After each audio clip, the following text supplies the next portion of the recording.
na. Sabihin ko, you're the person who arrested me. May I know the reason why? Have you read the documents? Or at least, have you read the case at that time when you made the arrest? So that you would be guided to what you should know. Ito ang wow trending. Ni-lecture ni former President Rodrigo Roa Duterte ang Interpol na humuli sa kanya. Naku po, former President Rodrigo Roa Duterte dinala na sa Villamor Air Base nila ni PNP Chief Marbil at General Torre.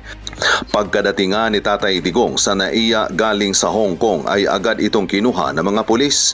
Ayon pa nga sa pahayag ni Senador Bongo na pumunta sa NAIA para sunduin si former President Rodrigo Roa Duterte na kasama